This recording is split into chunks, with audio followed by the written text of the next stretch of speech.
Est-ce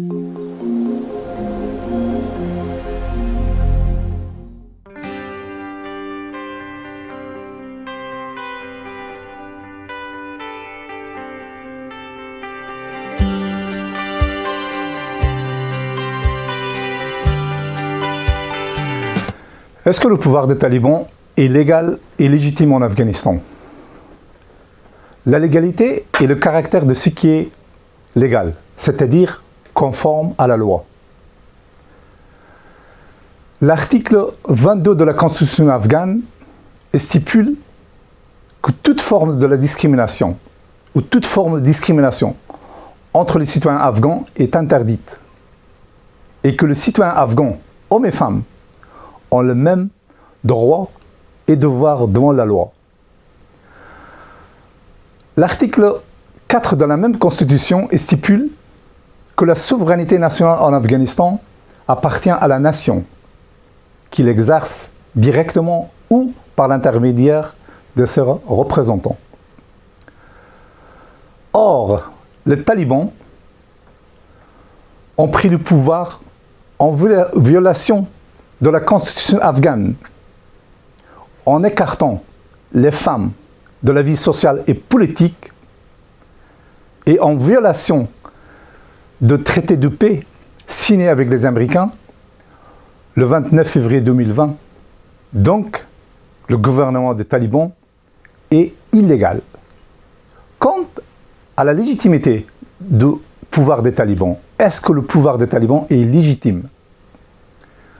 Un pouvoir est considéré légitime lorsque les citoyens se soumettent volontairement aux autorités de l'État. Est-ce que c'est le cas en Afghanistan? Or, des dizaines de milliers d'Afghans veulent fuir aujourd'hui l'Afghanistan. Mais pourquoi? Pour s'échapper de la brutalité, de la violence et de la tyrannie des talibans.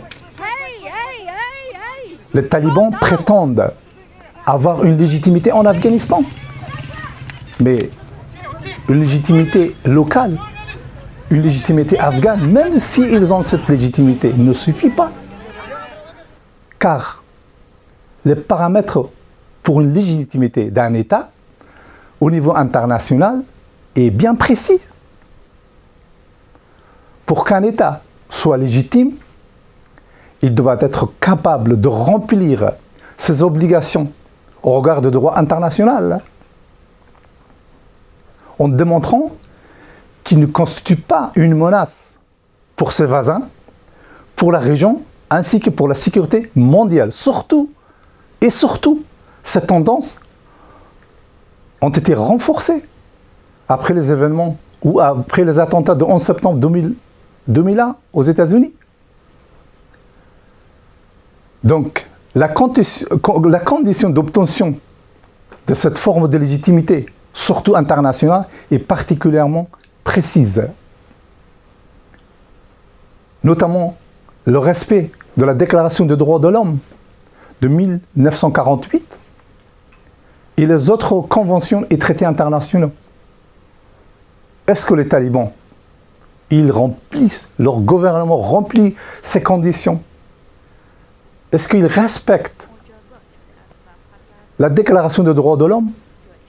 Donc, l'égalité femmes-hommes, les libertés publiques, toutes les libertés fondamentales et les droits fondamentaux ont été respectés en Afghanistan?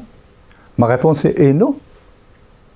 Au niveau interne, le talibanisme est basé sur l'idéologie de l'école Diobandi, de branche Samuel Haq, de Peshawar, et le Darul Uloom Haqqaniya de Pakistan, et le wahhabisme de Arabie Saoudite. Et surtout, pour eux, l'usage de la violence est considéré comme le seul moyen pour atteindre les objectifs. Tout cela est contraire à la coexistence pacifique des peuples au niveau local et international. Les talibans non seulement sont des extrémistes, mais aussi un groupe totalitaire, monopolistique, et avec la prise de pouvoir par les talibans en Afghanistan, l'intégrisme, le terrorisme au niveau local et international menacent la sécurité de la région ainsi que le système de la sécurité mondiale. Les normes universellement acceptées au niveau international, en particulier le droit fondamental des peuples, surtout des Afghans, sont violés quotidiennement. Et les habitants d'Afghanistan, de cette terre, ils sont victimes de la discrimination de tout genre, surtout des discriminations sexistes. Contrairement aux dispositions d'articles 1 et 2 de la Déclaration des droits de l'homme, les talibans violent quotidiennement le droit des minorités ethniques, religieuses et des femmes.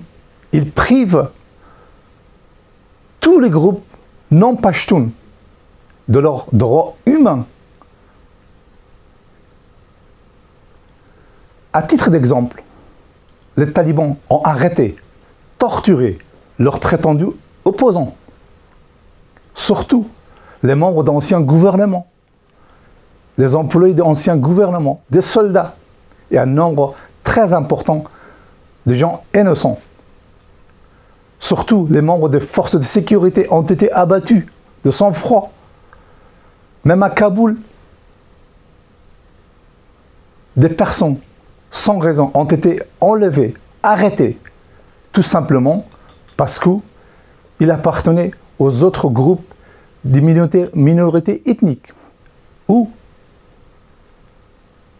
des gens qui ne pensaient pas comme les talibans. Donc, le pouvoir des talibans en Afghanistan, au niveau local et ainsi qu'au niveau international, est illégal et illégitime. Donc, la désobéissance au gouvernement des talibans et la résistance contre ce gouvernement extrémiste est une obligation. C'est un devoir de résister contre le taliban. Merci.